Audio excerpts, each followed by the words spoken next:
ready?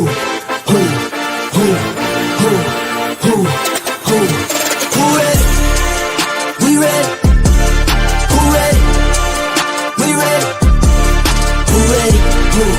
We ready? Who ready? We ready? Motivation to youth only. Mentally feel like Kobe, I'm like Jokic with the rock. You physically couldn't hold me, I don't care if you pushing 40. You can never little bro me. Euro step like Ginobili, from young OG to the OG. From nosebleeds to floor seats. Circle stronger than Cuban links. My gold dance, your gold plated. You verse me, now that's a reach. We ready? Who ready?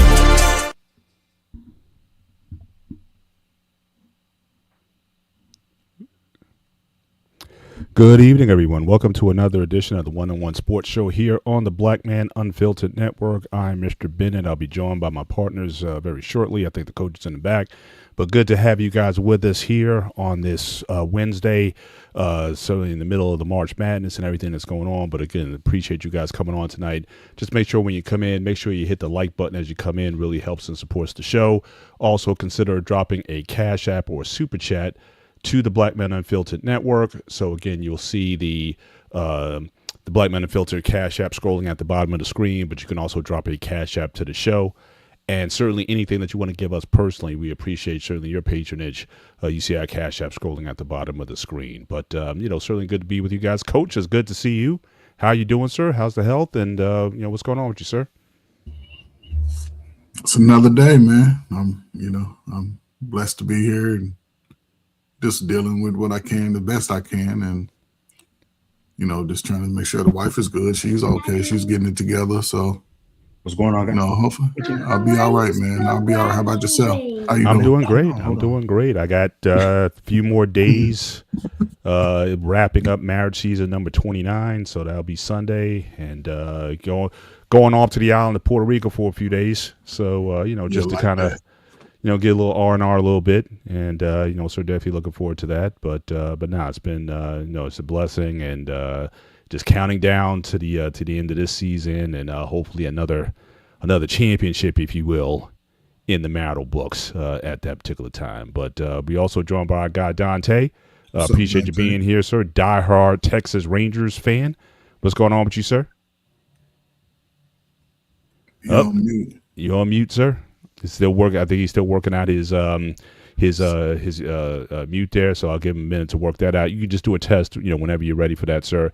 Looks like, I don't know, he slimmed down a little bit. I'm looking at the face. It's like he's shedding some. You got to share the workout program, brother, and what's going on with you. So let us know when you're connected. Just start talking. Certainly whenever you get the chance to chime in. But we'll be waiting for you. But yeah, certainly lots going on in the world of sports, and we're going to get into it. We're not going to be too long tonight because we got our guy Tarus. His show starts at 10. So again, we want to respect his time tonight, so we're not going to have overlap. So it's going to be a relatively shorter show. And again, we're still sort of in the it kind of caught in no man's land. You got baseball starting tomorrow, but as my hashtag says, I can't get into baseball now. I mean, I got to wait at least until July before I start paying attention to baseball. And then you have, again, you still got March Madness going on. But certainly NFL, the draft is next month. So I'm definitely looking forward to that. So, I think I'm at this point, I think I'm just assigned to football all year round. So, but again, good, looking forward to this discussion tonight. But let's get into this thing. So again, March Madness did not disappoint. Coach, I'm almost to the point now where I don't know if you ever bought lottery tickets before, but my dad, he was very superstitious when it came to his lottery tickets. There were certain numbers that he played and he would not get off them, right?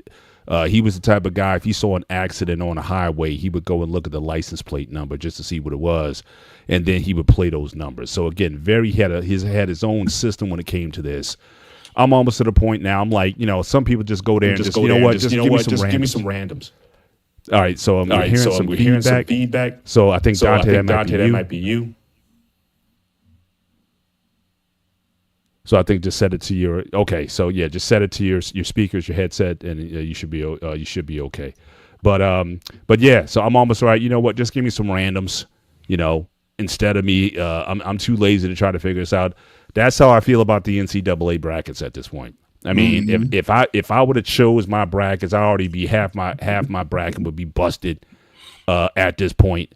And so, especially all them 5-12 and 6-11 upsets over the weekend. So I just stopped trying after a while, man. So that's kind of where I am with it. But again, that's the beauty of March Madness, because we were talking about last year. Certainly with the new configuration with the money and everything, a lot of the mid majors and some of the lower programs, they wouldn't be able to compete with the bigger ones. I mean, clearly the 4 seeds or certainly blue blood type of programs, but you still have the beauty of the occasion where again, any given time you can you can be upset, and probably one of the biggest upsets that we've seen so far. And the biggest story that's coming out of March Madness so far is with the North Carolina Tar Heels. So here we have a situation where Hubert Davis, again, a first round exit for the second year in a row, and so he has been fired.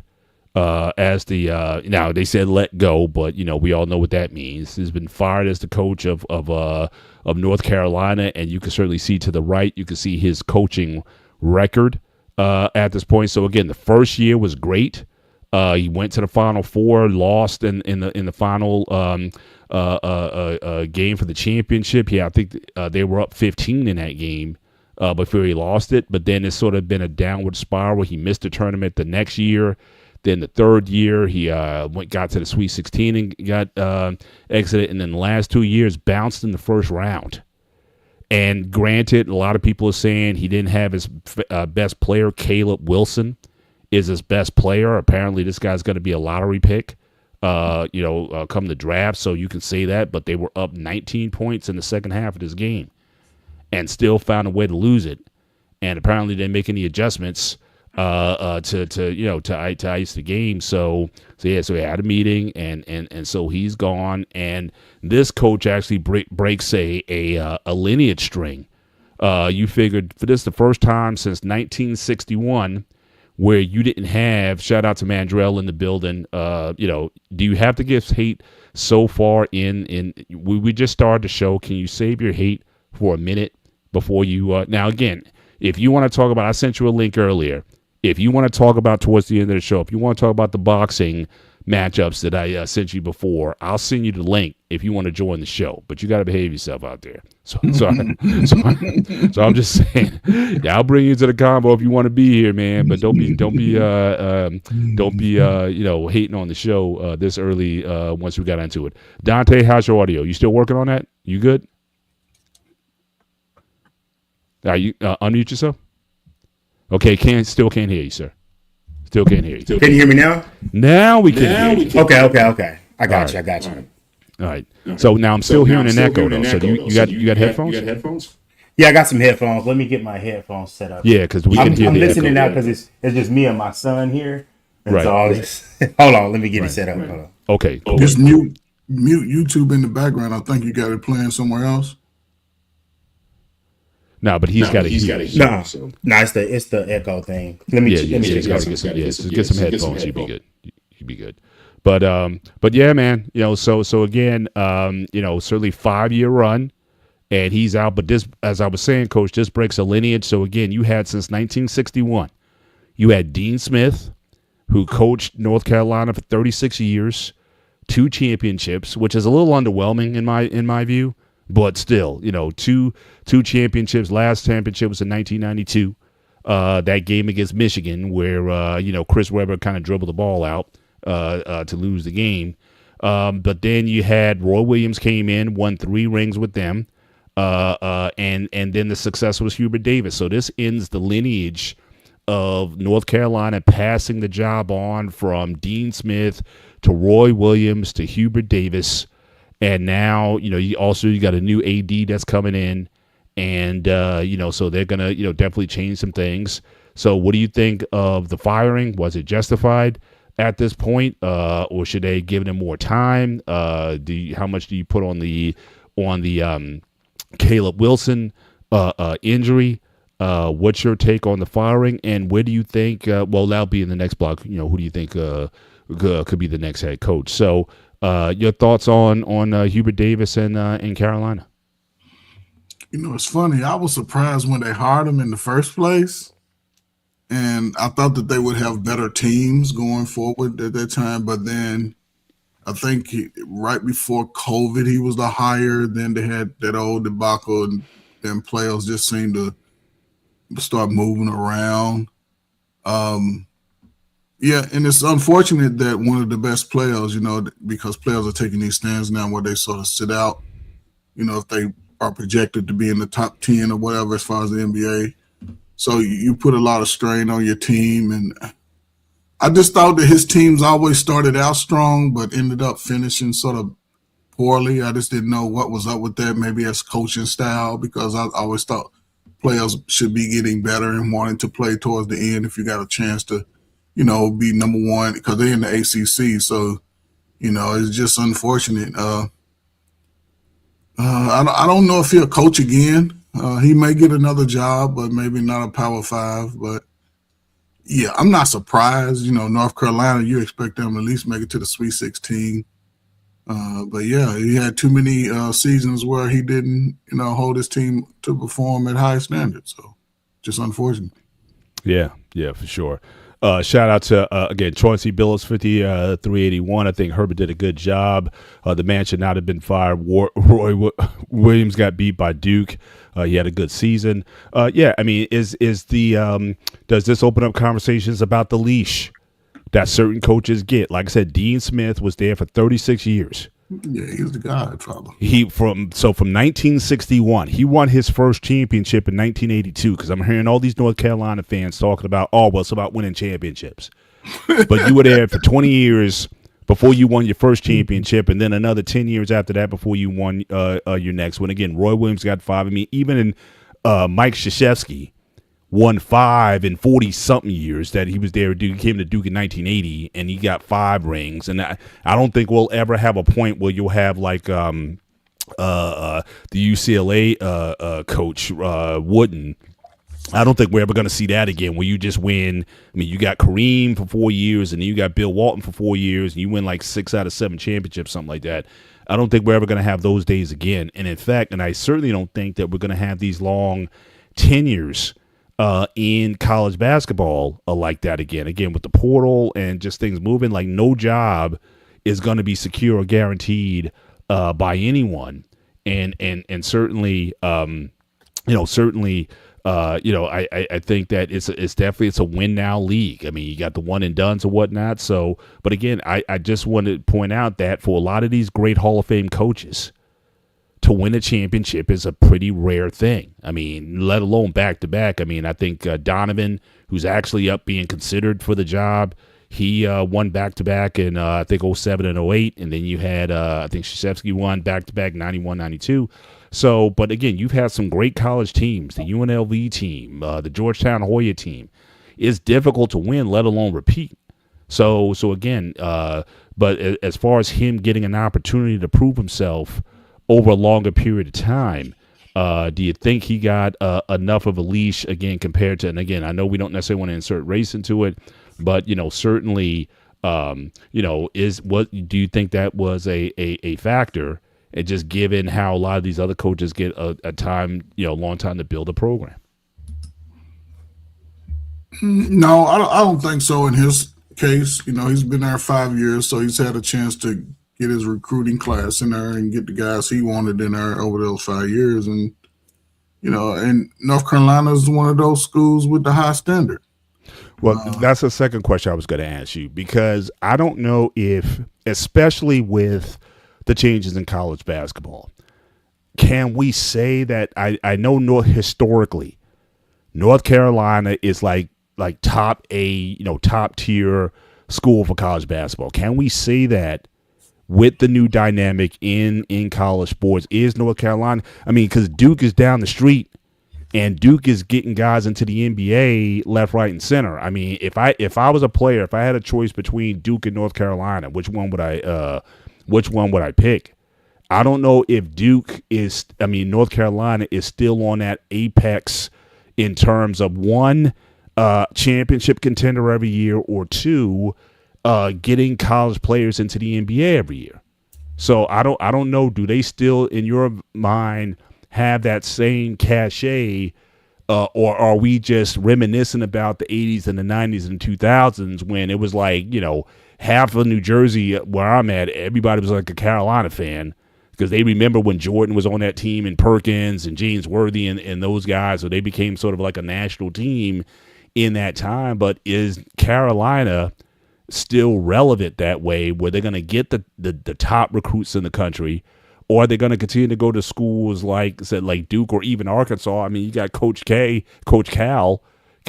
still in the tournament, and is he, so can we say that this is an ideal job, the most prestigious job in college sports, or certainly in men's college basketball, or is another program better? Is UConn with with their coach, is that a better option? So what do you think about this job? It has the glean come off of North Carolina? I think with NIL, every team will experience this over the next 3 to 5 years. Mm-hmm. Even teams like Duke, right? Because they may have a good year, but then the NIL sort of entices players who were highly sought up coming out of high school, but may not get that playing time in college. That next year they may be gone and have a breakout year in whatever school. So I don't think it's over for North Carolina just yet. They're going to bring in maybe an experienced coach. It's hard to find one out there. Maybe go younger. Maybe go outside the North Carolina family. I think that's going to be the next block. Maybe Kenny Smith. I don't know, because he's a diehard fan. But it's interesting to see. Like I said, NIL is sort of changing the game and bringing a lot of parity across the board. So I think, like you said, the coaches like Calipari, you've seen that he got a freshman that'll probably be the freshman led the SEC in scoring, got a shoe deal. He got a multi-million-dollar shoe deal, one of the first of its kind. So it's going to be interesting to see how it pans out for North Carolina over the next 3 to 5 years. Because whatever coach they hire, he's going to get at least 5 years. So that'll allow him to bring in his recruiting class.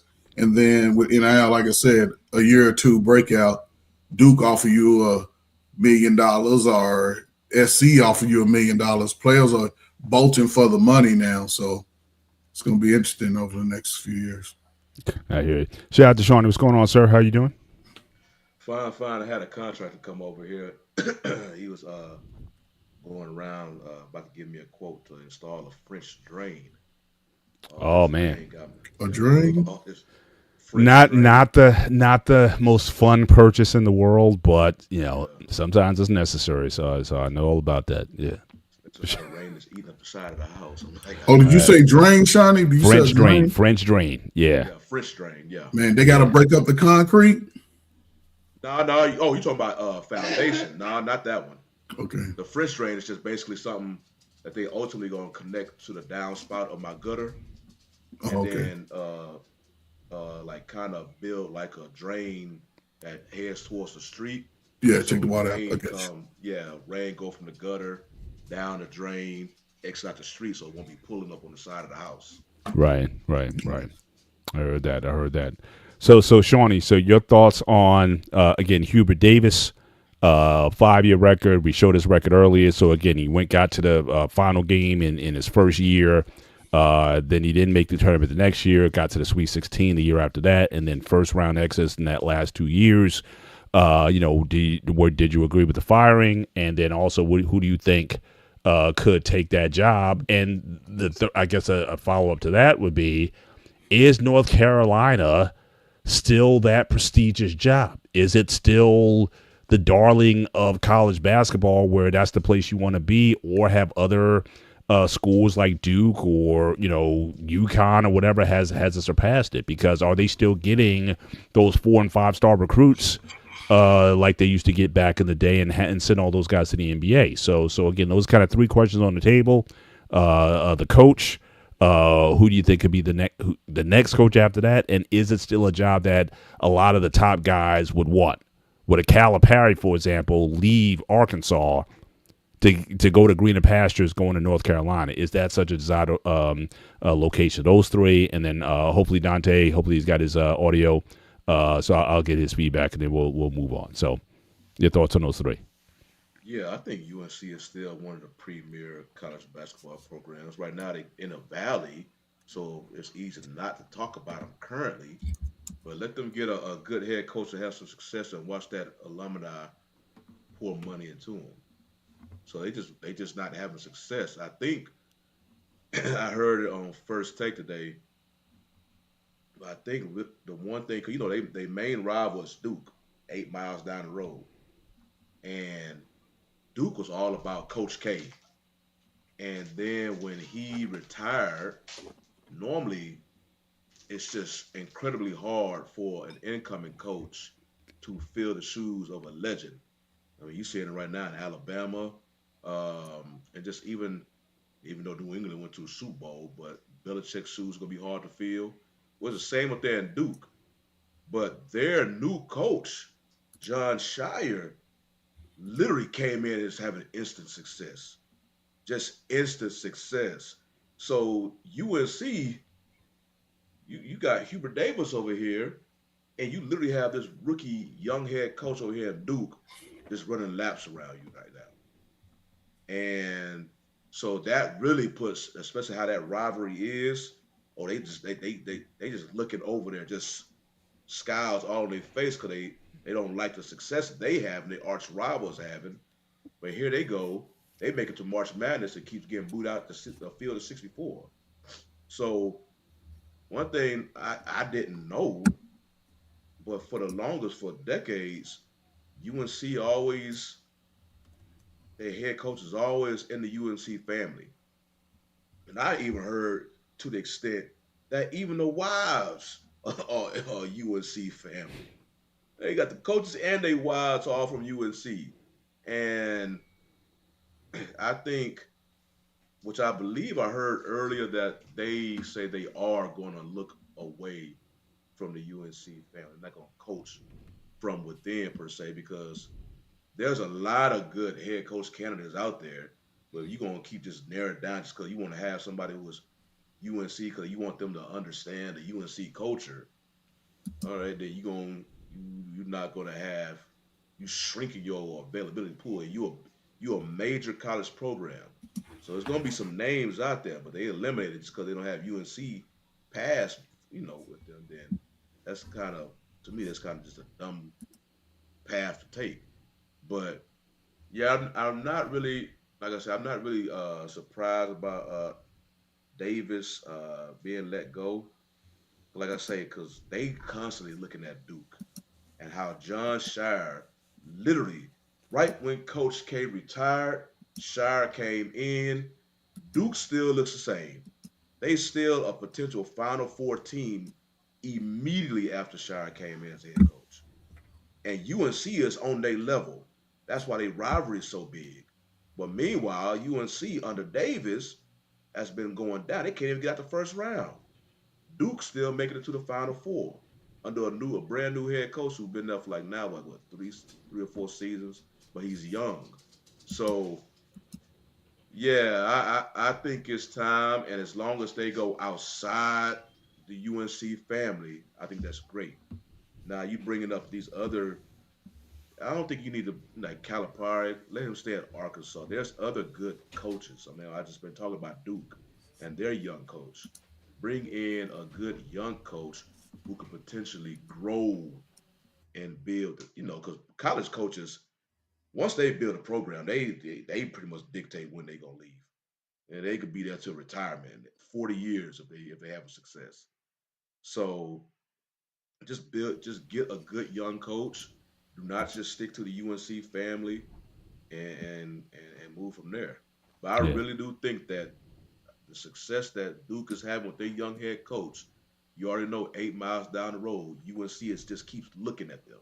and they looking at Davis and like, man, how come you can't even make it through the Sweet 16? This dude just came in fresh baby head coach, making it the Final Fours and whatnot. So I think it was just time. As long as they stay at that USC family, I think they'll be good. But they stay within that bubble, you're gonna get the same thing. Yeah. Well, one thing I said earlier, the other thing I might push back on a little bit is you talk about, I mean, North Carolina is not known for just churning out championships, right? Dean Smith, he was there 20 years before he won his first championship. And he only got 2, and he was there for like 36 years. Roy Williams was probably the most successful coach. He was there almost, I think, 18 years. He's got 3 championships. Again, Hubert got to the championship game in his first season. So I don't, certainly the program I think is more than just your results. They can talk about championships all they want. I don't know if that's necessarily always the case. That it's about being in that situation, because like I said, how many times did Dean Smith get there? But I want to get Dante in here. Your thoughts on the firing of Hubert Davis. Who do you think could be his successor? And then also the state of North Carolina basketball. Like, are they still that blue chip premier job? I know they got a lot of famous alumni and whatnot. Michael Jordan, probably arguably the biggest one. But is that still one of the most prestigious jobs in college basketball? So your thoughts on all 3 of those? What's going on, fellas? So what I'll say is this. I know I'm going to start it off with what you said about Dean Smith. Because Dean Smith, and I think this is what North Carolina is having an issue with. I know you said, hey, he won 2 championships. Because I heard him on whole like Dean Smith.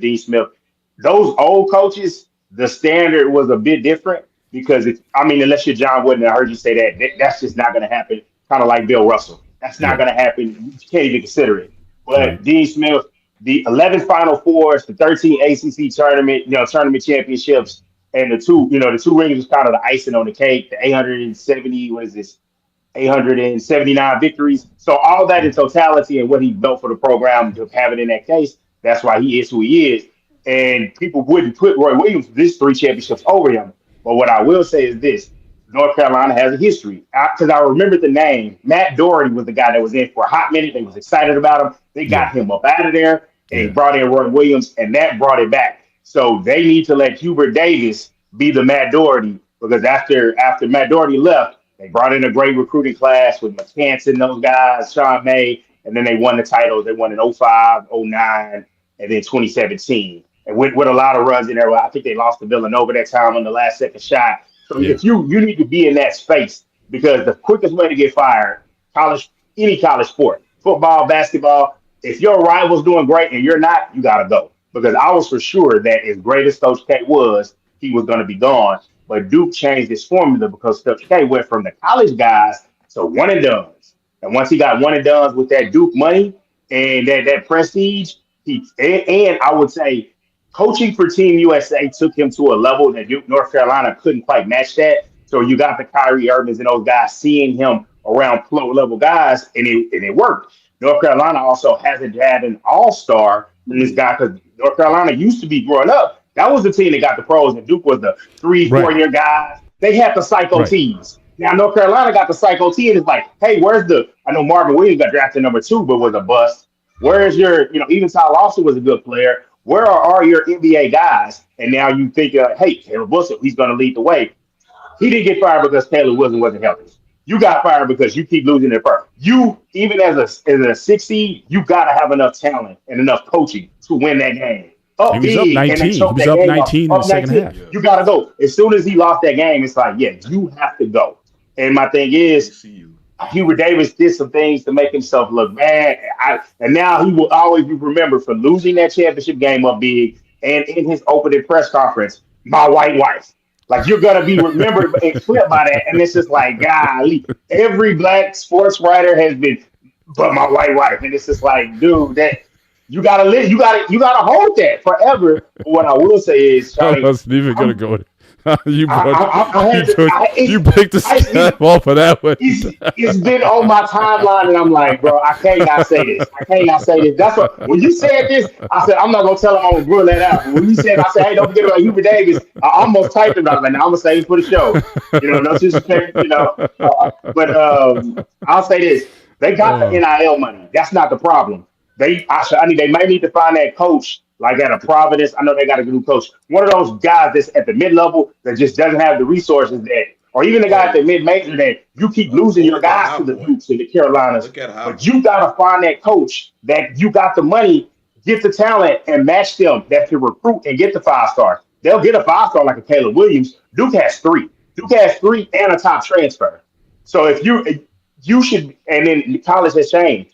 The next coach has to win next year, and then the next year it's okay. Maybe they give you a grace year, but with the NIL and the transfer portal, he's got to win. North Carolina's at a crossroads. Do you want to fall into the abyss? Do you want to become UCLA, where it's just like we have to talk about John Wooden, or maybe you talk about Dan Howland, but you don't want to turn into that, or what St. John's was until Rick Pitino got back. So they're in a place. That's where what I'm thinking. They're gonna need to splash it. Yeah. They're going to need to splash at coach, and I don't know who again. Now, again, is the job still attractive enough? So again, I was looking up like potential coaches. They were talking about the Michigan head coach. They were talking about Billy Donovan from the. I know Brad Stevens was even mentioned as a prospect, but I think he already said he's not interested in the job. So they're trying to find a splash, and again, going outside of that Carolina family tree to try to find these individuals. So again, who's going to be the guy? Who would consider making that move? Because again, with that move is going to come all that pressure and that alumni over there to win right away. So again, is it an attractive job, or am I better off staying where I'm at? So to me, that's the question, Shawnee. What are your thoughts on that? I think coaching, like any other sport, same thing in college basketball. You can't be stuck. I believe you can't be stuck trying to hire the same head coaches. Somebody's going to ultimately have to go get a younger coach that can grow with the program. And I think because they fired Davis right here during March Madness, you already know some of these coaches at these mid-major schools. Like I was saying, when Dante High Point head coach, you already know he's going to be looked at by one of these biggest programs. The way he had his team, and they barely lost against Arkansas. Those coaches are the ones, I believe. Jaron McNamara, he's a former Syracuse. He was the Siena coach who almost beat Duke. Pretty much as soon as they lost, he hired by Syracuse. So I think, they just looking at these coaches now in this March Madness. I think High Point head coach, I don't know, I forget his name, but I think he's going to get some looks. And just some other coaches that, they going to get their opportunity to shine, because all UNC just needs a good head coach and some wins. And then UNC would be back up there where they belong. Then they'll get the recruits, and then they'll get the attention. It's a historically great college basketball program. That's why right now they just kind of mediocre, and they're like, nah, you too. Right. But to Dante's point earlier about what the transition that Coach K made, going from keeping 4-year guys to the one and dones and whatnot, can they adapt? Or again, is that tradition in a way holding them back from transition? The High Point coach, Flynn Clayman, he's 37. So that's right up what we're saying. Former player, he played at Colorado State and Troy. Yeah, he's going to be a hot commodity. He went 31-8. It's usually the younger head coaches who accept the one and dones and all this NIL. So as I said, you have to evolve with the time. Right. You can't. A lot of the coaches that we know, the big head coaches in college basketball, they the old school. Obviously they still having some success, but in this new. I mean, Calipari's still doing his thing. He's been coaching like 40 years. He embraced that one and done. Right. Kentucky. And he's still getting guys. He's still getting guys to go to Arkansas of all places. He's still getting guys to go there and try. I would make an offer. So. I would have to make an offer. I'd make a Godfather offer to him because Kyler Perry. The only thing with him, he's going. It does get dicey with him in March when he get because my thing. I was gonna also say you have to be as an elite program. It's Sweet 16 or bust. If you lose a game going to the Elite 8, I can live with that. But you have to be into the second weekend. There's no excuse to lose in the round of 32 or the round of 64. It will be the difference between what the school wants and what the players want. Because, again, they go to him because, again, he gets them to the NBA. That's his whole pitch. Mm-hmm. You want to go to the NBA, you come play for me. I don't care what school I'm at, Memphis or Arkansas or whatever. I'll get you to the NBA. Yeah. So if that's what you want, again, from the player's point of view, I'm still going to go rock with Cal Perry. Now, with the school, if they want, again, banners – then yeah, I mean they're gonna have to, or at the very least, beating Duke in the ACC tournament. Then again, those are two different priorities, and I don't know if Calipari, I don't know if he's gonna embrace that, but certainly he would get those 4 and 5 recruits to the school, and I guess you take your chance from there in terms of what you want to do there. But moving on, again, continuing the tournament. So like I was saying earlier, guys, at this point, I'm better off just getting a random bracket. I'm just gonna have AI just generate my bracket, and I don't have to worry about it anymore. So, again, big upset.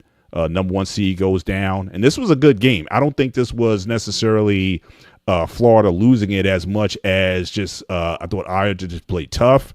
They weren't afraid of those bigs going inside, getting tough baskets, just gritty. And they just outplayed them. And the money shots, the guy who hit the three-pointer at the end to pull ahead. I just think that I think Florida played a good game, but I thought Iowa was just better. I didn't see anything like so glaring or that Florida was doing anything other than what they're used to doing. But they just were not intimidated by those big men that Florida had. But what were your thoughts on the upset? And and this one number 1 seed, another defending champion going down. Start with the coach, and then we'll go to Shawnee, and then hopefully Dante will be back. I mean, that's why they call it March Madness, man. I was looking for the Cinderella some kind of way. I think it was 11 beat to 3 or something. I'm like, man, where's the madness at? And, again, that's what makes the, March Madness so unique, right? Because you'll get a team that barely makes it in, and then for some reason they go on a great run, start making a lot of shots. Everybody's, got a little bit more hustle about them, so they may pull off an upset or two. So, yeah, I was just surprised that Florida went out, the way they did and when they did. I at least thought that they would at least go back to the Sweet 16. But Here we are, man. You never know. It'd probably be a whole different team that we never thought about would be in the, the Elite 8 in the Final Four. So I'm interested to see how it play out. But, salute to – who was that, Iowa? Salute to them. Iowa, man. Yeah. No doubt. Shawnee, your thoughts on the game? I haven't really heard too much Iowa since Caitlin Clark was there. But yeah, it was a good game. I remember before the tournament, there was some people picking Florida to win because they had size, and of course I saw that up close and personal when they played Prem. I think they made 64% of their shots. They were just dominating the paint, and they won the title last year over U of H, and that game sucked because U of H didn't even get off the final shot when they had it. So they was a good team, but I was just making their shots. Yeah. That's why they just basically say it's not really about – that's the thing about – you're seeing it right now. Men is really more survive and advance. I mean – PV getting blown out by Florida, that was a 16 versus a 1. Kind of expect that. It's really that 15 versus 2 seed that's the dangerous in the men's side. That's when you see the most upsets. But when you go to the women's side, hey, I don't know if y'all been just looking at their scoreboard during this tournament. It's lopsided scores. I mean, they not even. It's even if it's a 1 seed or a 2 seed versus a 7 seed, they just get blown out. Well, I don't know if the talent pool is as big to support having these kind of matchups. I think having an elite player at one of these schools like South Carolina, or whatever, that's a lot to leapfrog versus in the men's game. We got so many of these guys who would have been 4 and 5 recruits somewhere else, but someone just gave them a chance to play. They were just looking for an opportunity to play. Whereas who the top players in the women's game are, and the teams that get them, it's almost a wrap. You see the same LSU, South Carolina. The only team I was surprised didn't really do the USC since that sister got injured last year. I don't think they made an appearance this year, but it's generally the same teams almost every year. In the now they made it. They made it, but they got destroyed by South Carolina with no Juju. Because it's like it's the margin. You're right. The margins are a lot thinner because it's like the talent is spread out and it's different. And like the talent, it feel like it's hoarded at the top schools. Like you look up and I promise you could break UConn's team up and you could take half your stars and then the rest of the half has to go to the other roster, and they still would be pushing the Elite Eight at least. Gotcha. It's like their games don't really get competitive to the Elite Eight because it's just they parity. It's not like you mentioned about the men's side. There's a dude at a mid-major who can ball, and we're seeing that. He just don't get the attention, maybe because whatever reason he had to land in a smaller school. I mean, we saw that if you was watching that High Point Arkansas game. Right. Darius Acuff Jr., he was the star of Arkansas. People been watching that, the star freshman. But the point guard for High Point was going blow for blow. And you could just tell, I mean, he put that team on his back. And then ultimately, High Point, they started missing their shots at the very end of the game. So you see in the men's side that there's a team out there that will compete against these bigger squads. They just, for whatever reason, didn't get recruited or whatever the case may be, landing at a smaller school. But they be watching these dudes and seeing how much attention they get, knowing once I get on the stage, I'm going to show you I'm just as good as he is. And that's usually what happens. The women's side, it just, UConn, I mean, they had one, they just blew out Syracuse. The head coach of Syracuse basically coming up to the post game, mad because they keep scheduling UConn, on their brackets every March. It's just like, why they keep putting them against us? They should be putting us. I was like, oh, hell, man, now she whining because they keep saying UConn. So yeah, I heard that. It's just different on the women's side. Gotcha. Let's just take a quick look at the current state of affairs where we're at. So again, we got the Sweet 16 matchups and rankings. So we got 3 of the number 1 seeds still at the top. U of H, I guess, with the Florida loss, sort of they're ranked at number 4.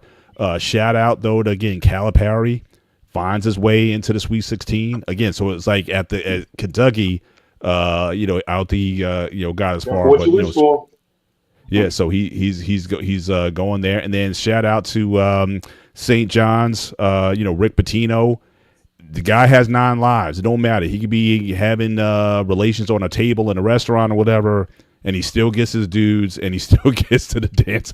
I don't know what kind of story. Exotic dancers. Yes, he still flies away. So he's Don. Him and Calipari. I guess they're the Dons of college basketball. And I think Izzo still with Michigan State, right? Yes. So Izzo's still there. So again, 9-10. So you still got the OGs.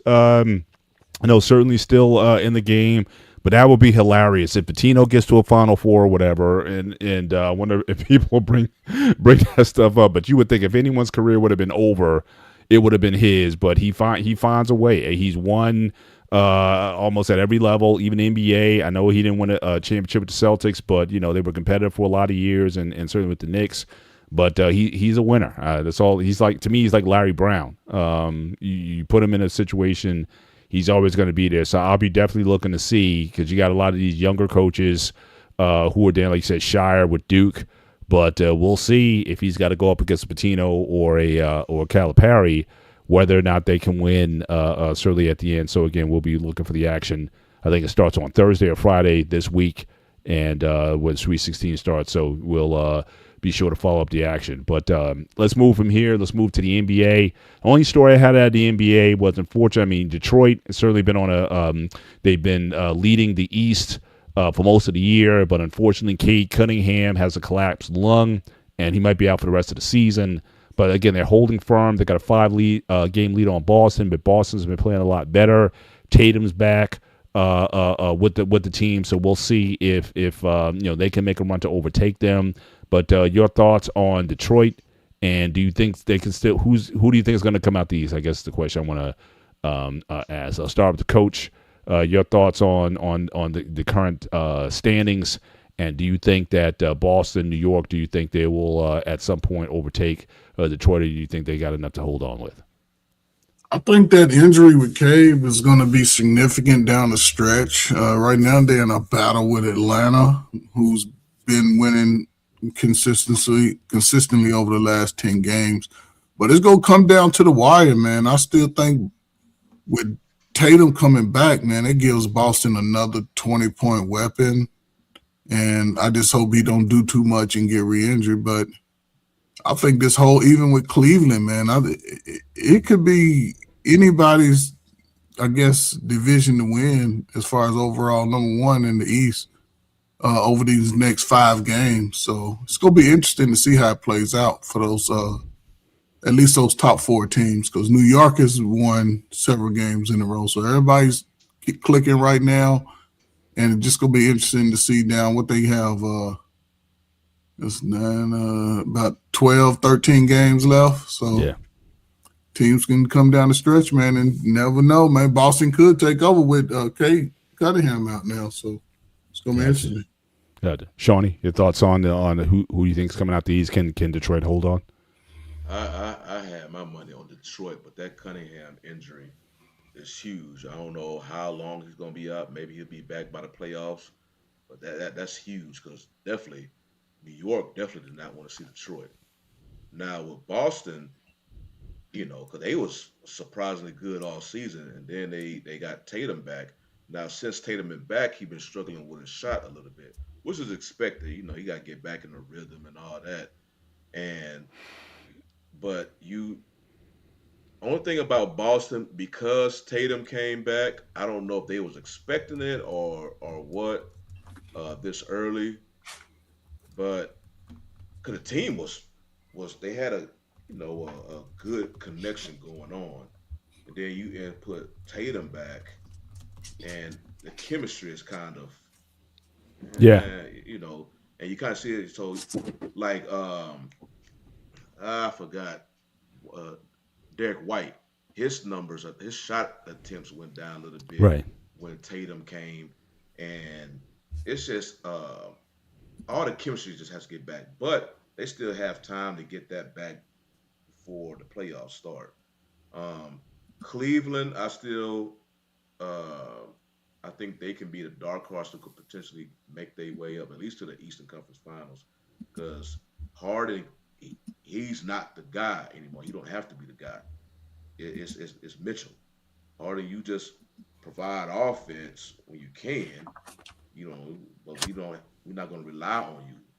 We have our closer, and like I say, Detroit I think will be just a hands down favorite if they had Cade Cunningham, but that it remains to be seen how bad he'll be out. Gotcha. Good. Sean, Dante.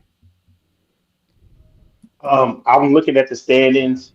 I think that Detroit, I think it's not a problem if they're going to hold on because they've been playing well enough. They've been playing well enough. Beat my Lakers the other night. I think they'll hold on to the top seed. As far as coming out, it's going to be kind of crazy to say. A team like a Philadelphia, and it gets tricky when you try to line your matchups up. They're in the set. They're going to be in the 7-8 seed game. It wouldn't be. I would say, hey, you might want to try to win that 8 seed game because anybody else in the 8 seed game, like maybe the Hornets or the Heat, I don't really see them being a threat. They might still lose a playoff series to them because Detroit's a really good team.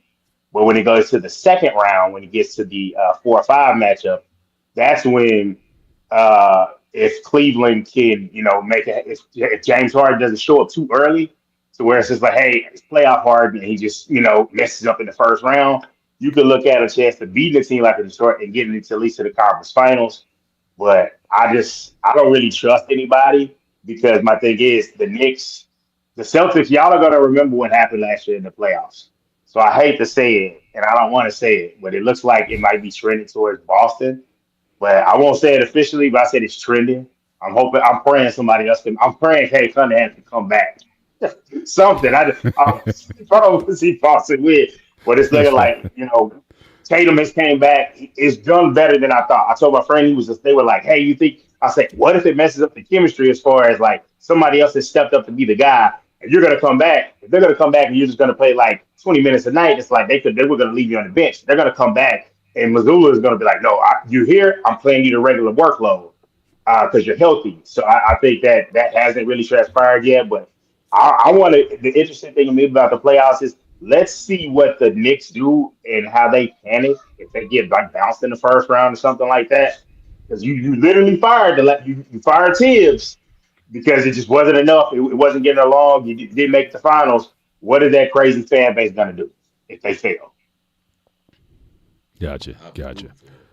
All right, moving to the NFL. So again, we got some news this week in the wide receiver market. So we got your guy from Texas, Jaxon Smith-Njigba, is now the highest paid wide receiver ever. Broke the mark again, $42.1 million, a 4-year deal, $168 million, $120 million of that is guaranteed. So again, we already know that certainly is, certainly Seattle's unloading. They traded their running back, who was the MVP at the Super Bowl, and they're just kind of going all in on him. And but he certainly was a monster in the playoffs. Well, not so much in the Super Bowl, but certainly they went all in on him. And again, this wide receiver market, these guys are making nearly quarterback money. I mean, certainly they're clearly second behind the quarterback. Used to be like left tackle or those positions that would get the big money. But certainly these guys are just breaking markets now. So that seems to be the upper cap on these wide receivers. So again, your thoughts. I'll start with Dante on the bottom and work our way up. Your thoughts on JSN getting the contract, and where do we go from here? It's like the market for the wide receiver is just skyrocketing right now. But your thoughts on the contract? Man, I'm all for guys getting paid, and that's what it's time to do. It's time for some cornerbacks to have a little bit of charisma and a good agent. I would suggest get David Mulugeta because if the receivers are getting paid that much and I'm guarding them, I need to get a pay bump. And salute to him doing it the way they structured it. I believe they're going to do the deal where they pick up his 5th-year option on the first round pick, and so the extension starts down the road. It's okay. I'm gonna get it. And so it's just like, hey, they're in position to really be, set themselves up for success. They still have cap room. They got him squared away. I agree with the deal. You pay your stars early. I wish all general managers would do that. Looking at those guys in Frisco, but I like the move. I think it's going to lead to other guys when they're coming up for their extension. They're going to be looking at that because he had the big year, and now he's set. So even if he has a little bit of a drop off, his money's secured, and I love that for the players. He might play even better because he's playing stress free now, and he's got a ring. So, gotcha, Shawnee. Yeah, it's good that he got his money. Again, big thanks to Darnold for that because Darnold came in and started feeding them and giving them numbers, and Seattle recognized. Obviously, Seattle knew the receiver caliber they had in Smith-Njigba. That's what made Metcalf expendable. So they recognized the talent. But when Darnold came and led him to the season that he had, that's what allowed him to be the highest paid receiver in NFL. Mm. So it's definitely good for him. And next receiver who's of that caliber, they gonna be getting more money. I'm trying to think. I can't. You think Pickens Because I think they're going to put the franchise on him this year, Yeah, right? but At least if he go this out year. there, Pickens is not on JSN number because he's talented. But the biggest thing about Pickens, Smith-Njigba, you put him on the field, you know he's gonna ball out every game. I don't know what Pickens. You definitely experienced this as a Steelers fans. But he had his best season with Dallas. Yeah, he had his best season with Dallas. He still, even when Dak was giving him the ball, he still had games like, dude, where you at? I mean, he just looked like he just lollygags out there, and he's talented, but he's not on Jaxon Smith-Njigba. He's not on Justin Johnny, Jefferson. it's not about being on the level though. It's about who your agent is and what your leverage is. And my thing is, it's a receiver's the next man up. To be honest, if we're gonna talk about worth it, JSN has only done this 1 year. He's only done this 1 year at this level. Yeah, It's about leverage. He was able to say, "Hey, we won a Super Bowl. We did this. Let me go ahead and get that money." Pickens, and people say this, and everybody likes to play Monday morning quarterback. Hey, if the Cowboys are going to do this, they should have signed him to extension off the rip. But the thing is, when you get him, it's like maybe you don't sign him to extension. He hasn't proven much, and then he has a big season. Now that they would have looked smart if they did it, but it was kind of like I like the way that hey you put the tag on him. But I think after the season he had, I would have just rewarded him to get more cap space. But the Jones boys they don't operate like that. Mm-hmm. Would you guys agree that certainly with Lamb and Pickens that you guys have the best wide receiver combo in the league now? I would say that. Yeah, I think Bengals is right behind them, but Chase now, and yeah, Chase, but I think Chase is like clearly better than CD. You would say, but I could say, hey, after the season I saw him Pickens, Pickens is better than he well, clears Higgins by a little bit more. no, I forgot. The Rams have a good duo with Adams and True. Hooker. Nakua, yeah. Yeah, they have it now. That's who. Okay, I'm thinking who can get JSN money. Hooker Nakua is going to get that type of money with his contract. Yeah, You now think he can get and that to Dante's point, he's been doing it a lot longer than Yes. than So JSN has. He will. He may give him Nakua has some $extra off the $1,000. field stuff that we gotta Yeah, tend to. We and that's can't we what. can't look past that. Even though I Oh, like his really? talent, but Yeah. he anti-Semitic stuff. So I don't even want to Okay, say it. I'm I just gonna got say you. that I stuff. got you. But I don't see care. the thing, but the scary thing about Pickens, you just said he's not. He had a Pro Bowl season last year, 1,500 plus receiving yards, and he's not there all the time, which to an extent is scary.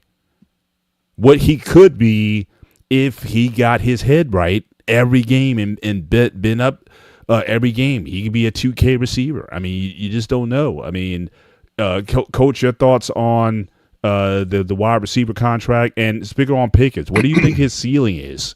If he got it together, could he be the best receiver in the NFL if he really puts it together? Because for what Shawnee just said, there were games where there were lapses, and he still put up 1,500.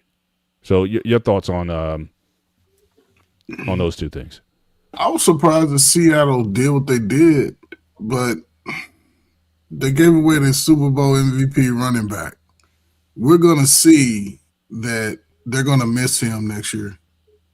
They gave up a running back, and he's proven that he can be that ace in the hole. It's going to, to give that kind of money for one player, are they going to look to sign Sam Darnold to a long-term contract anytime soon? That did he already get his money? He just signed one. He just got one Okay. last offseason. So you got two players with almost the whole roster full of money. So it's going to be interesting to see who they bring in to run the ball, because they still going to need a running game. Yeah. And it goes to show how people are so mesmerized by the passing game. Yeah. But like we were saying, I think we were saying a couple of years ago, the kickers now are competing for running back money, right? You still got the kicker from Dallas. Oh, what's the situation right now? I think he was asking for $10 million. It was whispered out that he asked for that. Yeah, they got him on a tender. So he's kind of stuck. Remember, with JSN, they extended him perfectly after the season. Because remember, he was Offensive Player of the Year. He led the league in receiving yards. So he had a career year. Bam, get this dude an extension. It's no different when Justin Jefferson did the same thing in Minnesota. Bam, get him extension. It's just we waiting on Puka to get that money, and it's gonna be up there because Yeah, Puka's he's been gonna doing get it. this. He's gonna.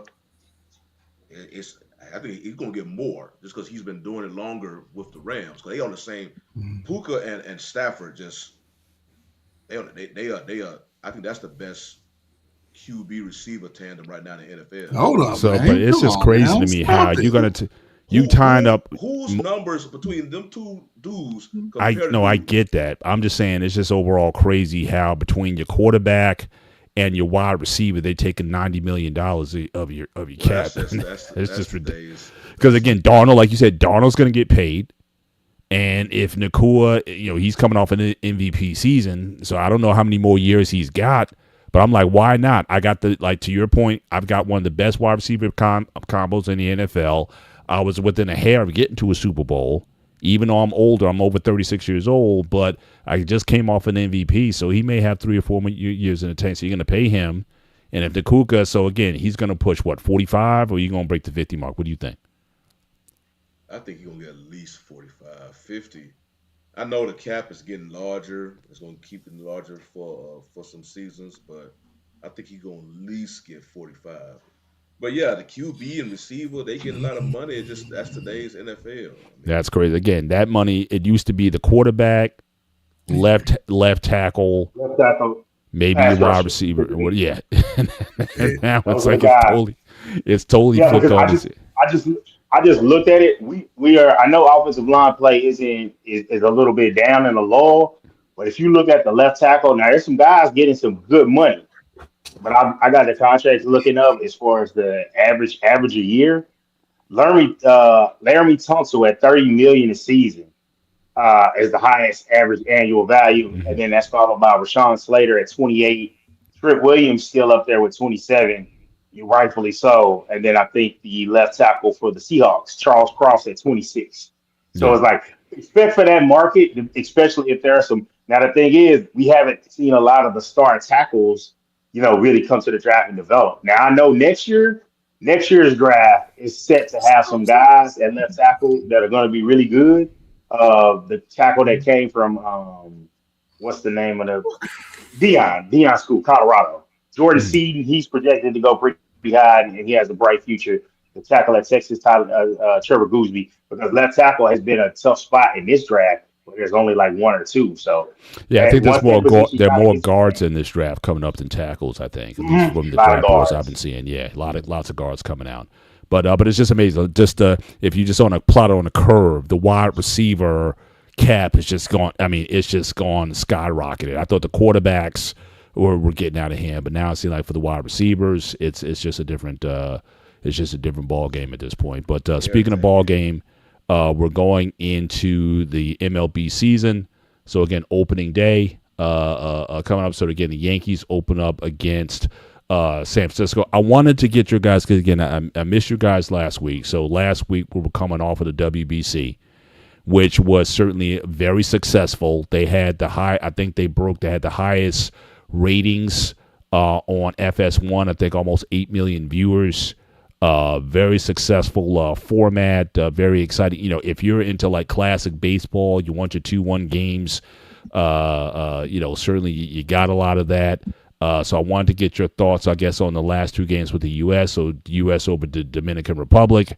We talked about everybody was screaming for that ABS system in the game because they called strike 3 on the Dominican player at the end of the game. People were irate about that. And then, certainly how ironic it is, just not getting political or whatever, all the issues with U.S. and Venezuela winds up winning it. And you see in the reaction there. And then Aaron Judge, since he's on the cover, look, I know it's an exhibition game, right? It doesn't mean anything. But here, once again, Aaron had a decent postseason last year, but he didn't have like great numbers. And historically, he'll hit 50 home runs every year when he's healthy.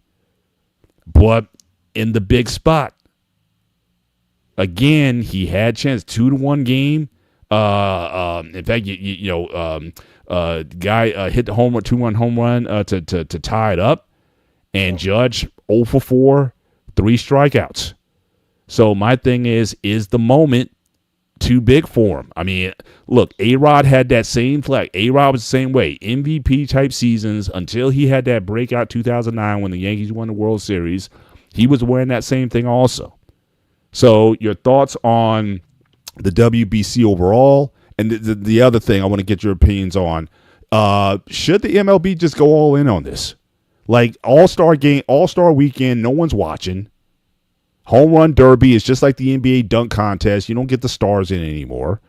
What if they went, instead of every 4 years, what if they went to the WBC and move it to All-Star break? Rather than having it at the beginning of the season, what if you took a 2-week All-Star break, just like the NHL did with the Olympics? And also, I think baseball is coming back to the Olympics in 28. You see the energy, you see the fan base, you see the excitement of this. Every 2 years, we have take 2 weeks off at All-Star break. We do the WBC and bring that enthusiasm, because I mean, it was hype. You saw the fan base; everybody was hyped up for this thing. Yeah. And I'm thinking, why not? So, your thoughts? I'll start with Coach. So again, your thoughts on? So it's 4 items: the WBC, the semifinal game, USDR ABS system. Second, I guess the finals, Aaron Judge. Third, on the WBC in general, should MLB just go all in, move it to the All-Star weekend, and maybe have it every 2 years, because you see the enthusiasm that you see in the game going forward. So really, it's 3 points. If you want to comment on each one of those, and then we'll wind down the show a little bit early tonight. I don't want to drag it out, but your thoughts, Coach, on those 3 items, or anything else that you picked up from the WBC that I didn't mention. Certainly I want to give you the opportunity to talk about it. I mean, with it's funny because with these other teams that from other countries, this is sort of like the World Series, right? Mm-hmm. You get to show up the Major League Baseball players, and also it offers opportunity for players who could potentially be Major League players. And since it starts before the season, I don't think the U.S. players will ever really go hell all out for the game, because they went. You saw some of those field outs on the American shores. I mean, they seem they were going all out then. But that's the beauty of baseball, right? Because you don't want to be done up. You're a professional. You're at the top of the league. So you want to be able to make those great plays and, and show your home team or your home fans, because some of those players, they even travel in the off season to these other countries to show their skills. So I think it's a good thing to have. I don't know if they'll do it every year, but it's good for baseball. Again, it seems that sports is sort of taking on this world view anyway, and going around and letting the world see the professional team. So it's a good thing, man. Shout out to Major League Baseball trying something different. I love that they don't have no salary cap. Hey, everybody go play baseball. You never know. Your boy Aaron Judge, he has that bill. What is he? 6'6", 6'7"? 6'7". 280. Again, he's 55 and 120 like every year, but playoffs, it's like where you at, bro? Or even like that, or any game. This, like I said, this wasn't like I said, it's not the World Series, but it's a big moment where your team needs you to step up. You strike out 3 times and go 0 for 4. Yeah, he just trying to get it. He don't bet for percentages. He's just trying to hit a home run for real. And sometimes, you know what I'm saying, he may go on a 5-10 game hitless streak and then hit 3 in a row. But we all know the great players you're defined in your postseason. Mr. October, we know exactly who you're talking about. So I'm just saying, like, October. He missed April, May, June, July. That's all I'm saying. So, and your thoughts on ABS? Do you think? Because I think they're looking to bring it in. I know they were saying the benefit would have been had they brought it in, that they might have called that a strike or not. But this may push for them to implement it into the major leagues, at least to the point where they're not going to have you calling balls and strikes all the time, but certainly you can challenge. And that system will be there. Certainly Dominican Republic would have had an opportunity to challenge it. So do you agree with implementation of the ABS for challenges in Major League games going forward? I would say yes, because, as you get towards the playoffs, those centimeter to an inch could make a big difference. And there's the element of, human error with the umpires, So, yeah, for challenges, I think it's okay. But I remember a few years ago, they was trying to speed up the game. Now they 30-second clock. Other things, it could take the game back to where it used to be. So it's going to be interesting to see how it plays out over the course of the year. Gotcha. Shawnee? Well, yeah, I got some thoughts on this. So with the WBC, now they need to keep it before the season, because as you can see, them players they go out. It's huge for them. So what U.S. Manager had to constantly deal with, he was constantly dealing with the players' teams. Yeah, thank you. I forgot about that. Thanks for bringing that up. Yeah, and hey, be careful with our guys. So he have to manage the game, and then he has to manage his players' minutes, because their respective teams are calling. Don't keep them out there too long. So that's the tricky thing with the WBC. And I think some other countries, I think Venezuela was getting calls too, but they just started ignoring them. Yeah. But U.S., they was like, okay, we hear you.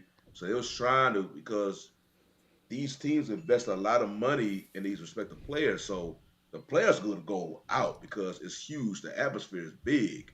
But they have their respective teams calling the USA Ball Club, trying to micromanage their minutes. Right. Well, that's what I mean by going all in. Just like with the NHL, with this last Olympics, and you saw the ratings there also. USA and Canada, they were beating the heck out of each other. Yeah, but baseball, they play their players just way too much money, and they just don't want to. Okay. They just invest way too much. So you see, like, if you put that in the middle of the season, them players, they go out for this tournament. So then it's just going to be kind of, you already have half a season in your belt, then you're trying to go on a tournament that they're going to give 100% in. So you're really going to micromanage their production and their productivity during that tournament. And then they got the second half of the season. So I think it would just be too much. Just let them keep it at the beginning. I forgot. I don't think they play it every off season. I think it's still every 4 years, I think. Yeah. So, but it's good. It's real big. The game is definitely growing, because we obviously know the game is big in the Latin countries. But then how you see, even though, because U.S. barely got to the championship. Yeah. Remember, they had to depend on Italy to beat. They beat somebody, Mexico, to get in, because Italy started hitting home runs. And I was watching that game. It was really a certain inning. U.S. pitcher just started causing errors left and right. And I think that's the most runs the U.S. scored in the tournament during that particular game. They lost. They had a hard time scoring. Yeah. But going to Aaron Judge balls during the regular season. Yeah, he challenges for Triple Crown. This dude is just hitting for average, hitting for power, on base percentage, all this. And then it's like the Space Jam aliens suck up his powers as soon as the postseason start. So I'm thinking, literally, Aaron Judge, if you think of players equivalent to him on cross in other sports, basketball, you got James Harden. NFL, you have Lamar Jackson. I can't think of. Thank you for being honest. Thank you for not jumping on the Lamar bandwagon. Thank you for. I always said about Lamar, just like Aaron Judge, their talent is so great. Every postseason, you be like, dude, this has to be it. You have to break every time you see Judge coming to the plate and it's a big run. You really don't want nobody else on the Yankees to be at the plate because he's Aaron Judge. You know how great he is as a hitter, and then he just goes through and slips one more time. Same thing with Lamar Jackson. I think, and I see Antoine is in the chat. I think they say in hockey, what is it Connor McDavid? As Yeah. great as he is, he may be in that same boat, but it's just, and it's not like they great in the regular season and then they just get bad luck of a draw in the postseason. No, they are the complete opposite. You are a Hall of Fame type talent player in the regular season, and you disappear. You disappear in the postseason. So I don't know why that happens. These dudes' talents are all, at least Judge, Harden, and Jackson. Their talent, all of them are MVP winners. All of them have led their respective league in like a huge category. I think Judge did home runs and batting average, if I'm not mistaken, in the AL. You already know Harden, he led the league in scoring one time.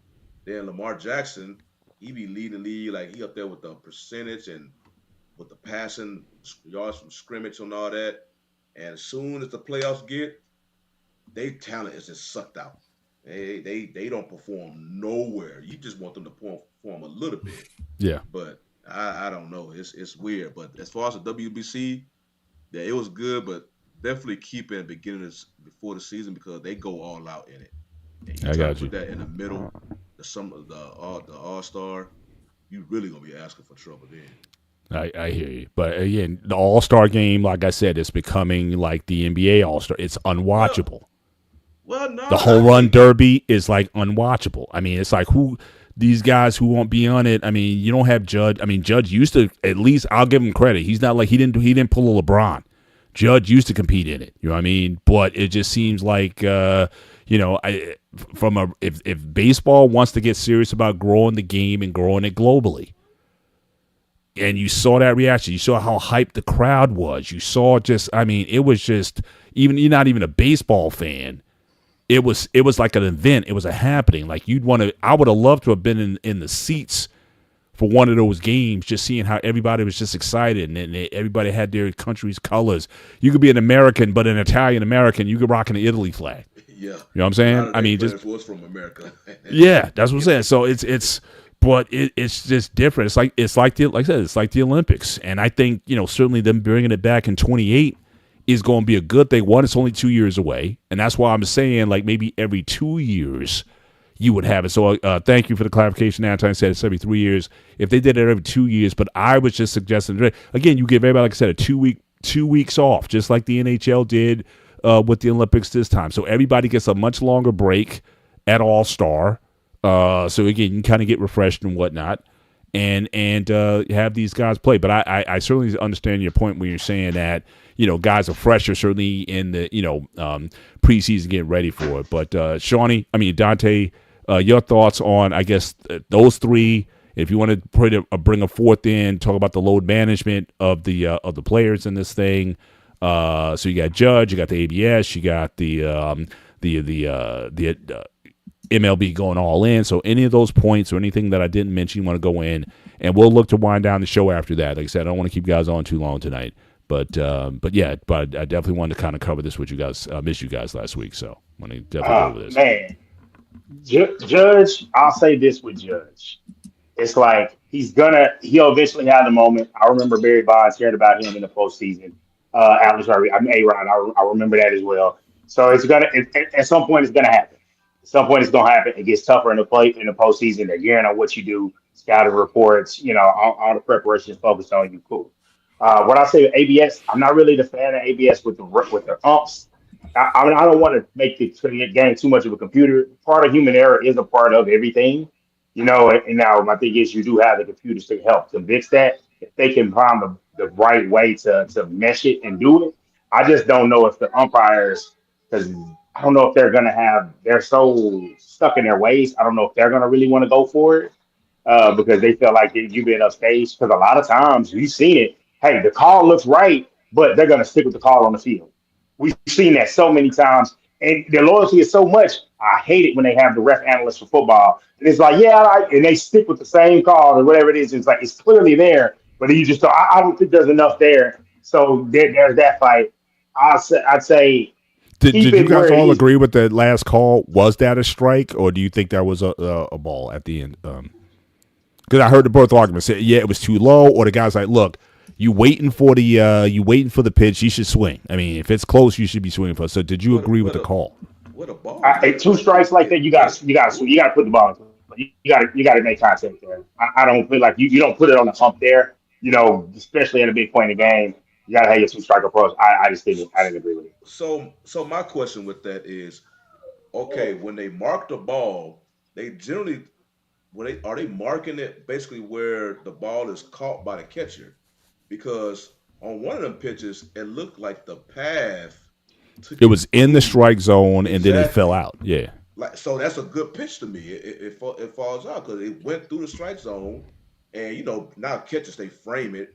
As soon as they catch it, they hurry and frame it. But that's what I'm trying. I'm like, okay, is the marking showing the ball by the time it makes it to the catcher, or when it's actually going through the zone?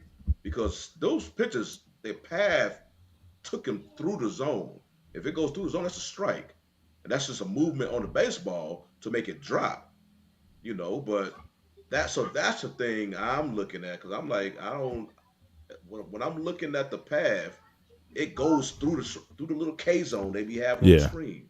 But the ball, the final imprint, yeah, it's out the zone, but that's afterwards. That's after the ball is caught. So, but you're not gonna be able to see that no more during the season. They're gonna take that away. You're gonna see the path, but they're not gonna show the baseball image no more because of the system. So and plus because you have some of these pitchers, especially Atlanta used to really bug me back in the day. Smoltz and Glavine, those guys. It's a 17-inch plate. The way they would work it away with those you have like a 26-inch strike zone by the time they were done. Yeah. I mean, they would just paint just. I'm just thinking to myself like, come on. I mean, if you want more, I think what the system may also do is certainly maybe lead to more offense, because again, you're going to have to ensure that ball, if you want the strike, it's got to be more, I guess, in the strike zone. But I definitely don't agree with allowing. Now again, Anton is saying that framing pitches is an art form. That may be true. I'll give you maybe up to 20 inches. Not 22, 24, 26. I mean, some of those, like I said, Atlanta in the 90s with those pitchers, I was like, come on, man. I mean, y'all calling that. And then that's where you got the guy swinging at everything, because it's like, man, anything that's is 6 inches off the plate and he's calling a strike. So yeah, I would certainly want to get rid of that and force these guys to, it's about the combination of pitches that you throw, all speed, fastballs or whatever, curves, but you got to throw strikes if you want strikes, you got to throw strikes. No one, the umpire shouldn't be making strike zone for you. The catcher, he shouldn't be expanding the strike zone like that. That's always something that's annoyed me. And like I said, I'm more of a guy. I'd rather see a 7-6 ball game than a 2-1. Although, like I said, these games were exciting. I mean, you were kind of like at the edge of your seat, waiting for something to pop off. I waited 4 times for Judge, and he almost had one. I mean, he sent the ball to deep deep center, and the guy made a great catch to catch it. So again, kudos to him. But it's like, man, it's like there's just like a glass ceiling that's over him that he's just looking to break. I mean, Bonds really had the same issue until he had, and this was in a losing cause. I think when they played the Angels, I think in the World Series, he had a great World Series, but he got his numbers, but they didn't win. So it was so. But again, I think postseason, and I'm talking about in the big games. I mean, if you in the ALDS and do that, because I think Judge last year he had a decent ALDS, but I'm talking about in the ALCS and the World Series 2 years prior, they got swept by the Dodgers, and the Dodgers are bad. But those kind of plays, I mean, what the Dodgers did last year to Montreal, to the Toronto, I mean, that kind of thing. I mean, you got guys coming off the bench just hitting stuff, out the park, making big plays and big moments. Well, and the Astros love the Astro fans love Altuve. Yeah, He yeah, delivers in the postseason, killer. exactly. That's why they gave him basically almost a lifetime contract, almost. Yeah, for sure, for Yeah, sure. So, that's so I complete just night and think day. that, yeah. But I'm Dante. So again, you're on the WBC. The thought of Gotta keep it. I got to keep it where it is. I love the energy, but I think it's too much of a risk to have it at that 2 weeks. The other thing is, excuse me, can you keep it? Can you move it to the All Star break without having games? Because you got to remember, y'all, playoff baseball that's played in the East Coast and in the Midwest. How is that weather going to look if we push that into November? We're going to get a snow game, or we're going to get nasty weather. Because my thing is, it's called the Fall Classic. I love it when the season ends in October. When it stretches into November, it gets a little bit dicey. Obviously, Mhm. when we won our World Series, it was Texas indoor stadium in Arizona, so that wasn't going to be a problem. But I'd hate for a game, biggest game on the line, Game 7, Yankee Stadium. It's 32 degrees, well, the and way it's they've been just it's playing as just of late, that's not a guarantee you're gonna have a game in Yankee Stadium, just based on Judge and again the team that went to the World Series. They had the guy went to the Mets a couple years ago. I yeah. mean, that team Soto. again, it was like So Murderers Row. It was Murderers Row they had there, and they still and stunk it up. I don't agree with it, and I don't know why they got rid of Soto, because that was the guy that he Well, he wanted could the hit. money. He was the guy No, that could I'm hit glad they got rid in of Soto situations. because you saw what he did with the Mets. He didn't do anything with the Mets. I mean, that was $500 million. I'd rather keep. I didn't I disagree with the move. But I'm just saying. But guys who again, Yankees have always been known for having these big lineups with a lot of. I mean, when they were really good, when they had Jeter and those guys, those weren't like home run hitters. I mean, Bernie uh, Williams and those guys. They had great yeah, pitching. They had clutch hitting. And but even when they got A-Rod, it was again until he had that breakout season 2009. That's when he yeah. was able to They finally got it get done it. when it So counted. yeah, That's for the Yankee. sure. That's That's the the thing. Yankee style, the Yankee way. Get it done when it counted. Make a play. Not like, hey, the Jeter play against the Athletics, the crazy Yeah, play yeah, he the go, made. yeah, the yeah, Making the handle. playing big when it counts for the team with 27 of them. That's what 20, you're supposed to be. 27. And if you're Yeah, gonna be the guy for the Yankees, that's what it's supposed to be. I do like it that they are moving to streaming. The game is gonna be on Netflix, so I'm probably gonna check that out and yeah. stream Isn't that. So I'm NBC excited. also picking up the games because ESPN's contract is over, right? NBC is down with it. NBC contract is over. Sunday Night Baseball is on NBC, and I just gotta say this real quick, Rant. I'm tired of everybody talking about we got to go all these places to watch these games. Every league is doing this. The NFL is doing this, and you don't care. You don't care. And when it comes to the NBA, I gotta pay this fee and this fee or that fee to watch all these games. You have most of those games anyway. You have most of those streaming services everywhere. That's why the leagues took it there. If it was some obscure streaming service, they wouldn't get that type of money. They wouldn't do it. So that annoys me. But I'm with you. If you can find a way to keep the WBC 2 weeks in the All Star break, that to switch it up like hockey, I think that would be really cool because I love the excitement of you playing for your pride. And my thing is, I would like I hey, said, I think that is really I cool would for have Venezuela paid. Look, and what they're going I'm through. not paying $10,000 to go to a World Series, but I would have paid a few to go to that game, especially Miami. That environment, that was They had the live, whole man. band there for the Dominican I Republic team. want to Like I say was listening to the Sports Cars radio, and they were talking about how crazy the scene was. Like full, they were encouraging bring the full band stuff you couldn't normally bring in. They had a full band And playing that, it. and right, That was beautiful, I'm glad you beautiful. brought that up too, because the one thing what I loved about this was that you saw the different expressions of baseball, culture, right? Because everyone was complaining about the Dominicans, like they celebrate too much. They pimp too much And when I they hit love a it. home run or something. I love all of I that. love it. I know MLB has these archaic rules. You can't flip the bat. You can't do certain things, whatever. But you saw these teams and just the cultures that they played with, and I thought that was beautiful. It's like the game doesn't have to be this sort of stale, regimented gentleman's game. Let guys have fun. I mean, this is expression, and so I love seeing that also. And I think that I would hope MLB would lighten up a little bit, but they got all these unwritten rules. Guys getting beamed and hit for looking a little bit too long at a home run or whatever, and it's just hurting the game. I mean, come on, guys. I mean, you saw how it was teammates. He had Randy Arozarena and Kyle Riley. They teammates in Seattle, and Riley was catching the game, and Arozarena came to the plate, extended his hand to shake his hand and dap him up, and Riley shook him off. And they teammates, they actual teammates in Seattle. And then they had like some type of back and forth in the media post game. So yeah, them boys, they put the that's what I'm saying. I mean, that is exactly what baseball means.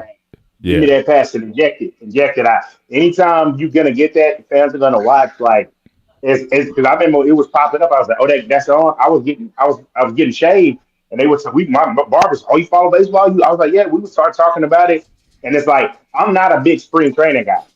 I'm a follow a little bit. I'm an opening day guy. Yeah, I'm excited it's back, and then guess what? There's 161 more of them. But the pageantry and the excitement of the spring is here, and baseball's here. I'm that guy. I'm into that. That's why I got my hat on tonight. I'm ready. Well, real quick, y'all was talking about the pitches and they going all off plate, and now the plate has been extended, and then we got the system coming in to correct all that. It's kind of funny because I think didn't Angel Hernandez just retire like the end of last season or whatnot? Good. And he done made one doing that. I mean, he'll call a strike, and the ball hit a fan in the stadium. He called it a strike. So he got out before the system cut because he didn't want to get embarrassed by that. Absolutely. Every call, nah, dude, that's a strike. Nah, man, that's a ball. Every call of his just be overturned. They be appealing every call of his. Absolutely. We're gonna get into final thoughts, gentlemen. Again, thanks for. It's always good that I really enjoy when the whole band is together. I truly miss you guys when you guys aren't on, but I certainly understand when you guys got obligations and stuff like that. Totally get that, and I'll always be here to help. And support. It was interesting because last week I kind of did the show to myself, but it was kind of cool, and maybe we can talk about it later on. Maybe on occasion, if you guys just want to do like your own kind of sports rap show. So like you take the topics that you want to talk about, you give your 2 cents, maybe a 30, 45-minute show or whatever, and then be out. Like I said, it was fun. To actually do that, and then you kind of interact with the chat and whatnot. What do you guys think about this or that? Throw your comments in, but you could just rant on, like you see on like the radio hosts and whatnot do on. They do their opening monologues.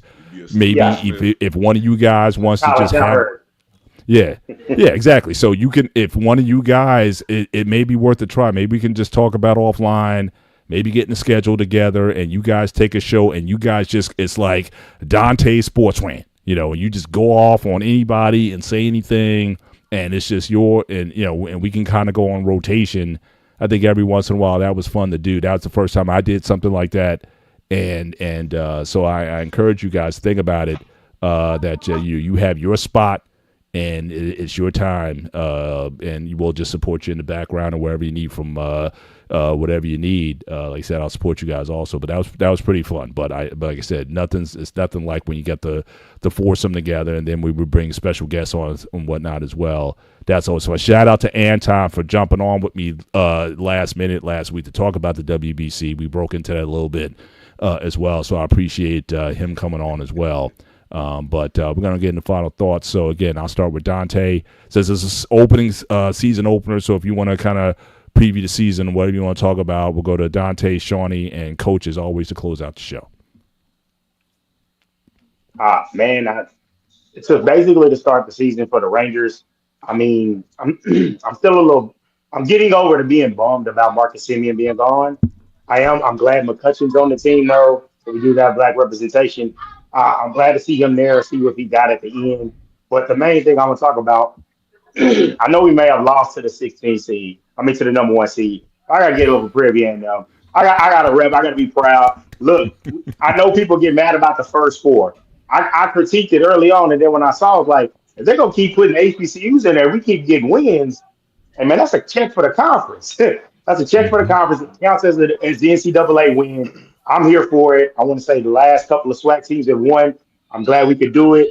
I mean, we were having a mediocre season. We actually had one of the top player scorers in the nation, Dante Horn. And for him, we saw it in the first 4 games. I think he dropped like 25. He had a game this season where he scored 46 points. So I want to thank him. He's a senior. I know he can't be back. I want to thank, Coach Smith and what he's done. And hopefully, man, get some of that, take some of that money that we're getting from the conference payout. Get some NIL. Let's go run it back, man. Let's go Panthers. Gotcha. And just before you go, Don, Anton, I just gave you your props, man. So go back and watch. I gave you your props. I said thank you for coming on for me last minute last week. So I did give you your flowers, and again, I appreciate you coming up, but I'll reiterate it again. All right, go ahead, Dante. I mean, Shawnee. Well, mine is, so we all had our play in sports, in the past, when we was younger and whatnot. And especially with you, Mr. Bennett, and Coach, hell, even with me too, coaches back then, it was a second nature for a coach to get in your face. So I don't know if y'all seen, y'all probably have because it's been on the social media.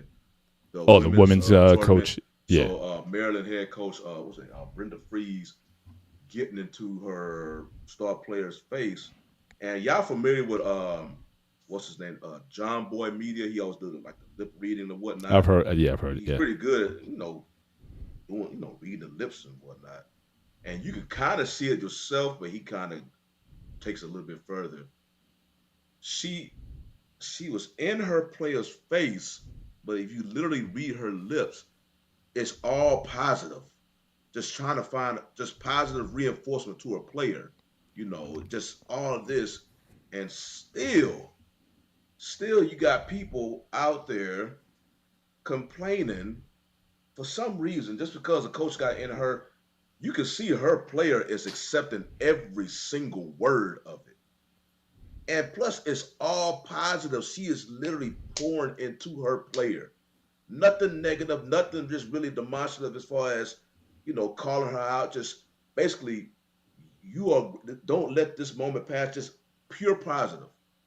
And people were still having an issue with her because she was yelling, I guess, in all of her players' face. And you could see it. The player had it was like she was, damn near looked like she was about to unleash a beast the way her player was just soaking in every word her coach was saying.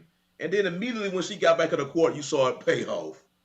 But you have these other people, and I guess maybe that's just a side now, man. We just too soft, man. Yeah. I think it might have been also the optics. I mean, the fact that it's a white coach with a black player. I'm not saying it's right. I agree with you.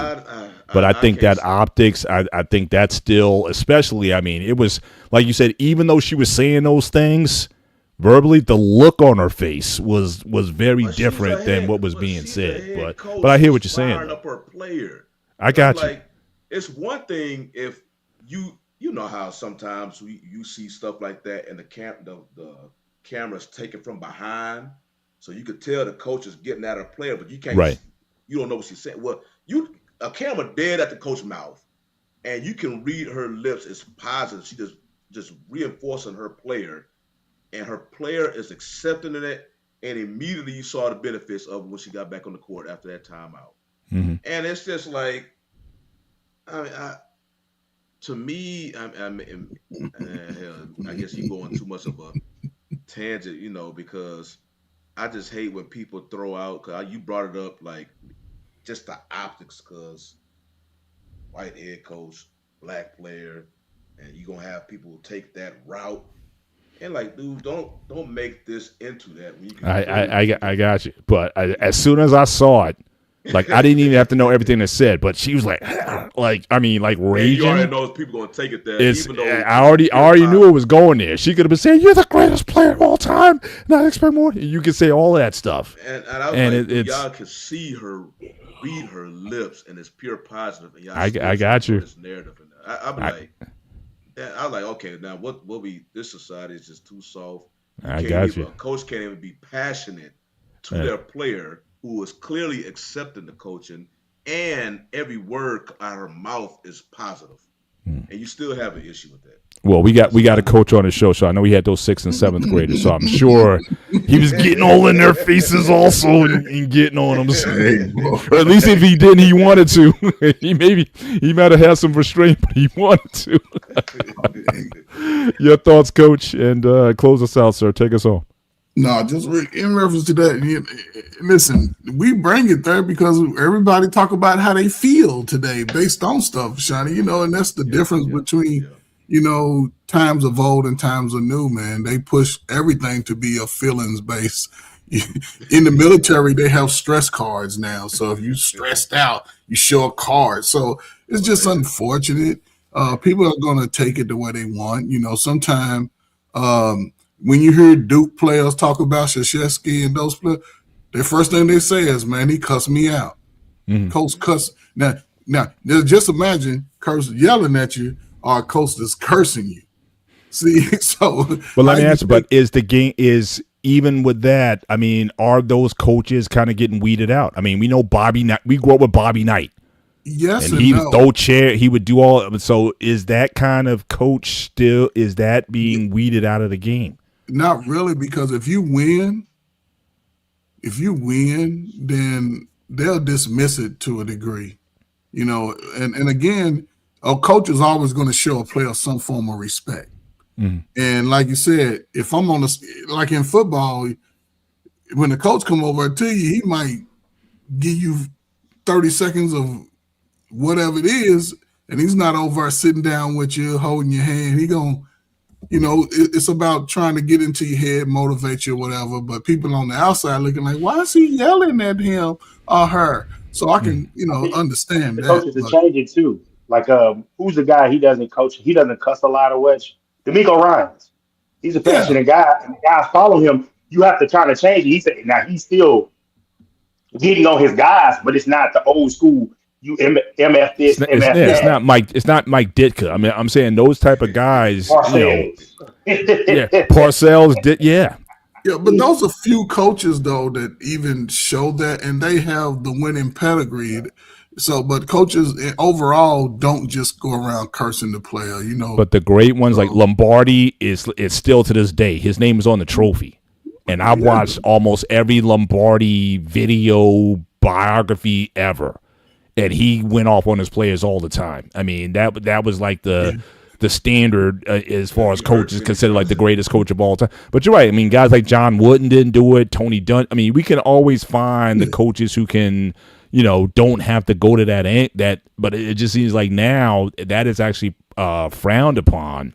Guys just going, especially like on TV. Like if you see that, and then they got to go in a press conference, and then reporters are going to be asking about, what was happening, and the guy has to regress. I went to Rutgers. We had a coach fired because he was in practice. Somebody was taking videos of cell phone videos in practice. And he was like berating his players, but this was like a strategy. He tried to explain it like this is I forget what he called it, like assault strategy or something like that he was trying to implement, but it didn't go over well, and they let him go because of that. That happened here. So I don't know if that kind of coaching is, like I said, I think it's getting weeded out of the game, where you're not going to have these guys who are going to go on these rants. Because again, especially with people recording stuff, it can be taken out of context. And like I said, I don't think you could have a Bobby Knight today. I don't think you could have a Lombardi today or Parcells or whatever. I mean, those guys just, that recording, that's the issue. That's one. Yeah, that changed the game right there. Yeah, because people recording, they basically do that to paint whatever their intended narrative. Like you say, it'd be so much context left out, but what everybody else see is just that one action.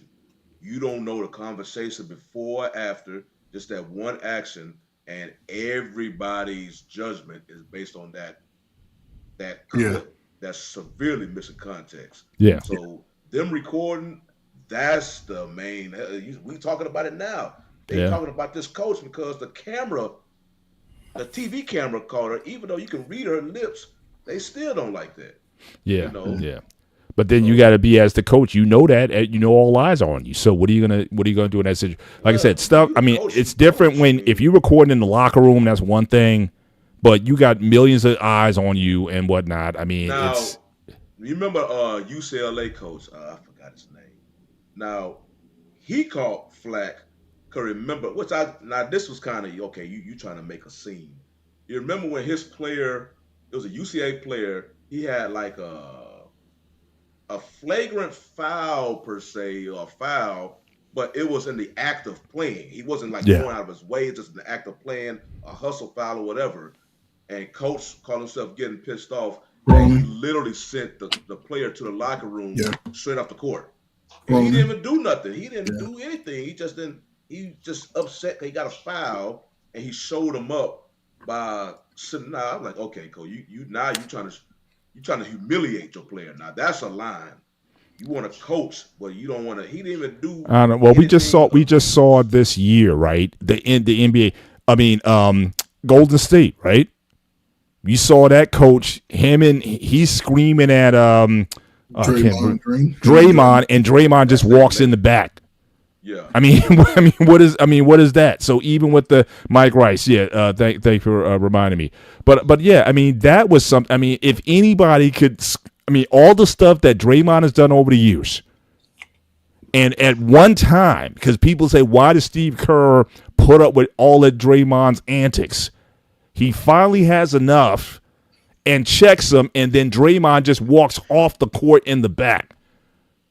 I mean, so you, to me, you can't have it both ways. You know what I mean? So I just have a good relationship though.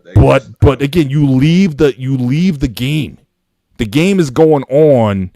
You get off and walk to the locker room. I mean, I've never seen a player in my life get away with as much as Green has. Any player anywhere. I know he's been pivotal to their success, but I can't see how he's been allowed to get away with this. And the one time Steve Kerr says, "I've had enough of you," he decides to leave, and life goes on as usual. So coaches, my advice when you got a ruly player like that, listen, you take them in the room by themselves, man, and you chew them out, let them have it.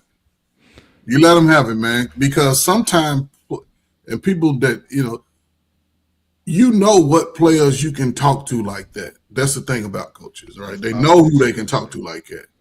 And again, it's going to change some philosophies of coaches. They're going to do it in the locker room.